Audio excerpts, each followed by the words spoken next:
This video is powered by the pros at Pascal Air Plumbing and Electric. Arkansas owned, Arkansas operated. GoPascal.com. Cardinals aren't going to get that bye, though. They're going to have to play somebody in that first round and need 3 stages to make it into the World Series.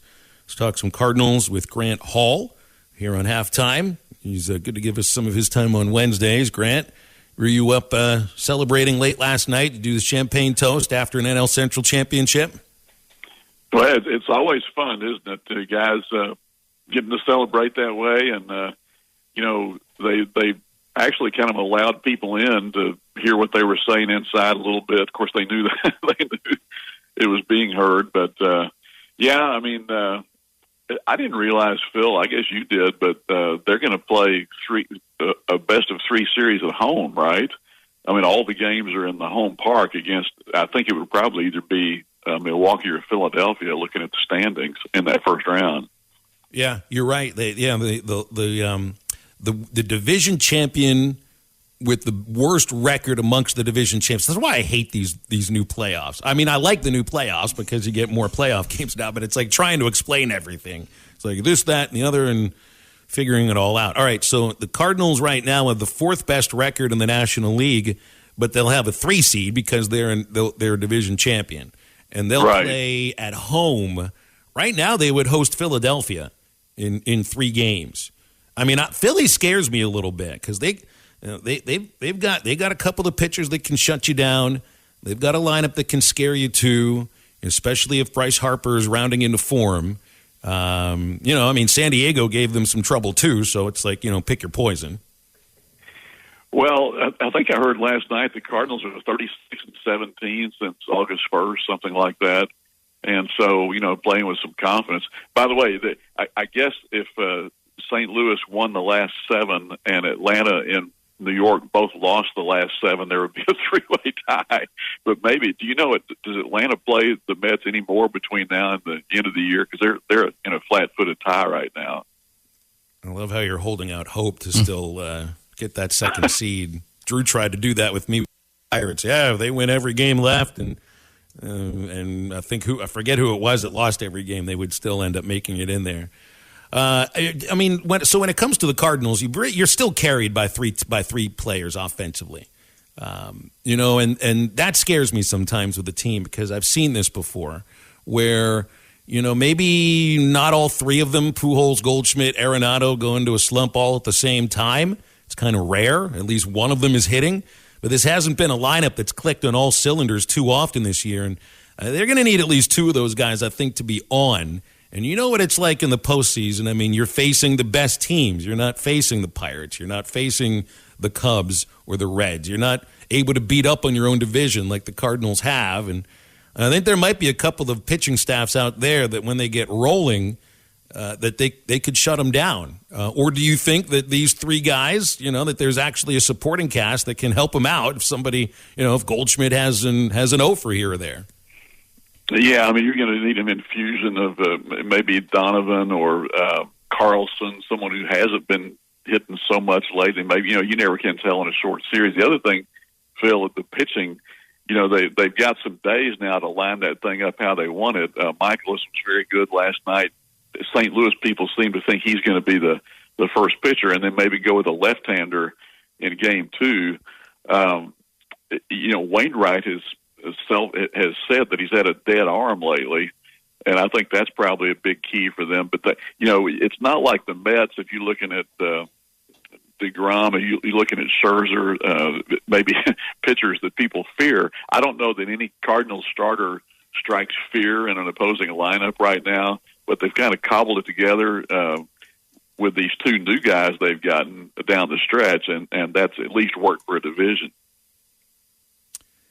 The words "dead arm," you never want to hear that for a team that's in postseason contention, and here it is late September. If you hear "dead arm" in March, like, all right, spring training, you'll get over it. You hear it in the first couple of months of the season, fine. Dead arm can be overcome, but it takes pitching through it, and there is no leeway here for Adam Wainwright. Like, they need Adam Wainwright. If he's got dead arm, I mean, he's the ace. It's not going to be a good thing if Wainwright isn't throwing it 100%. Yeah, and that's why it was a little bit surprising to hear them say last night that he would not be one of the first two pitchers in this first series. So they're probably accounting for that.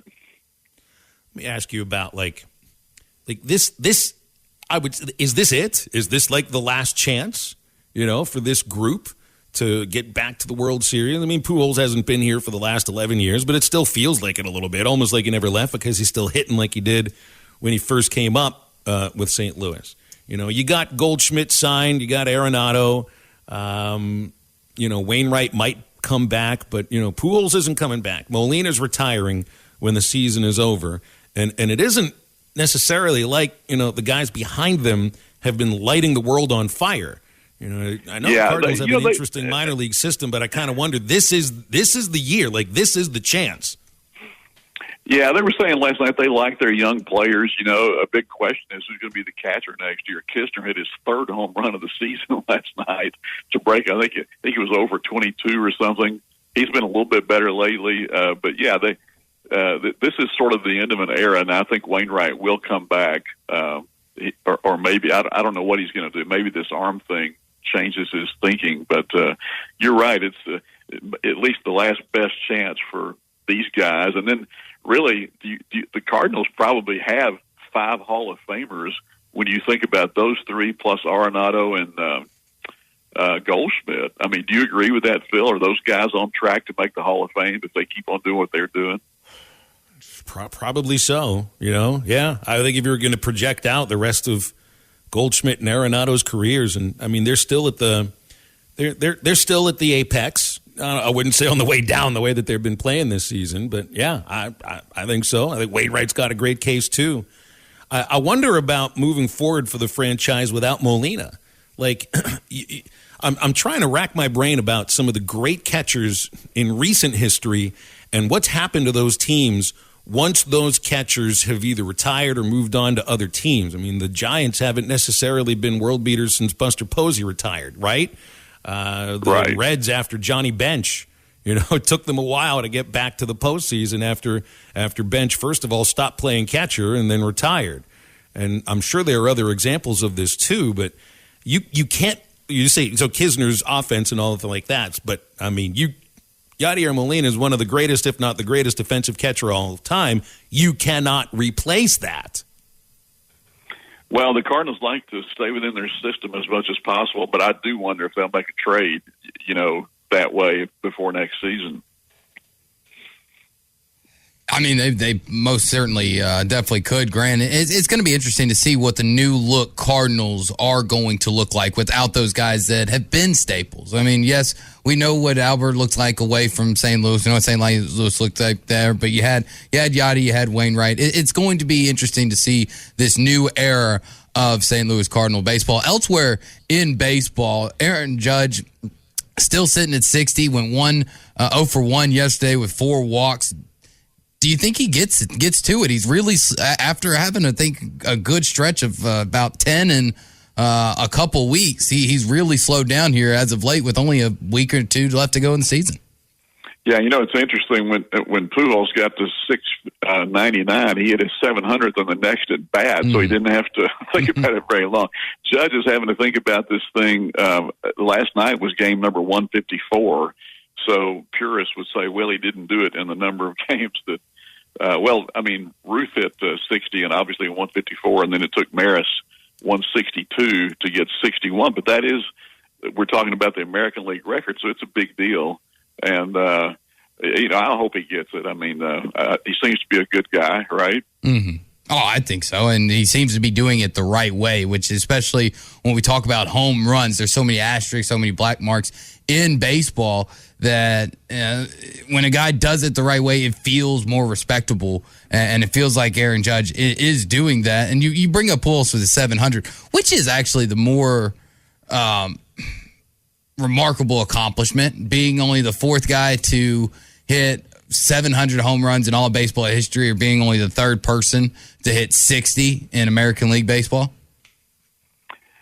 Boy, that's a good question. Do you look at a 22-year career, or do you look at a guy? No telling how many Judge will hit if he stays healthy. So I don't know. And by the way, Drew, are you in mourning today about this probation that Memphis got, or are you happy that there are no sanctions? Oh, I'm happy. I'm 100% happy. I think we got off pretty good. I think, and I don't know if that's because the IARP is being disbanded. They just want to get things done and over with, or we really didn't do anything wrong. I'd like to think, as a lifelong fan and proud alumni, that we didn't do anything wrong. But either way, I'm happy with the results. Yeah, it's interesting that they didn't get any postseason stuff. So there you go. Mm-hmm. So, Grant, Arkansas football. Let's get into the Razorbacks here. You get Alabama on Saturday. You got Mississippi State the following weekend. You get BYU the weekend after that on the road. I mean, these are three good teams. You got dynamic quarterbacks in each one of these games. I don't think you've faced quarterbacks quite like this yet. I think they're all. I have a sense they're all better than Spencer Rattler, to be quite honest. I feel like Arkansas 2022 is better than 2021. The record doesn't necessarily show that right now, but just watching them, I think it's a better football team. But we're really going to find out, I think, how good this defense is, or where the weakest links are located, and whether or not, this whole philosophy that you're only as good as your weakest link is, because you're facing three really good offenses coming up. Yeah, I was just looking at that schedule, too, before you call a little bit, Phil. And on the back end of that, you've got Auburn, so that would be the third straight away game. But you do have that bye, and I imagine,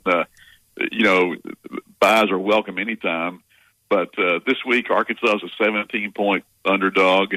I think that it's interesting. They were, a 2 or 2.5 point underdog to Texas A&M. Those guys are pretty good in Las Vegas. And I think I saw last week that A&M had a 58% chance to win, and a lot of people think that Arkansas lost to an inferior team last week. And yeah, there were some fluky things, but for example, the punting in the game. I mean, their guy, I think, averaged 43.8 net on 5 punts, and Arkansas was something like 36 on 6 punts. So all those little things add up in close games, and really, I was interested to see Sam sort of take, the way he did the time management at the end of the game, kind of putting it all on a field goal with a minute and a half to go that you missed. Maybe he looks back at that and thinks maybe I should have saved those timeouts in case they missed the field goal. But I thought that was interesting. I don't know whether someone else brought that up or he did, but he kind of took ownership of that. What do you, if you're Arkansas on the offensive side? I don't think there's any doubt if you're going to hang your hat on something, it's the offensive line and the running attack, and that includes K.J. Jefferson. He was a little off throwing the football against Texas A&M. For the most part, he's been an accurate quarterback.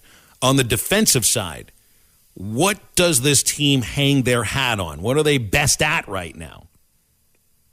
Well, I think Slusher coming back helps. Obviously they had those two losses for the season in that Cincinnati game, which that opponent Cincinnati continues to bite because of what they lost in that game. But I think you have a really good linebacker core. You got three good ones like last year they did, and for all the talk about not having a superstar up front, they do have great sack numbers this year.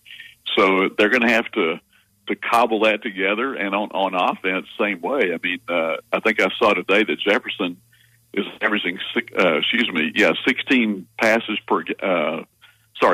runs per game. And remember, before the season, they were talking about they only wanted to run him 8 or 9 times, and so he's probably running more than they're comfortable with. But he's a great runner, so it's going to be interesting Saturday. I look for a great effort from Arkansas. Look for a vintage crowd, and maybe it can all come together against Alabama.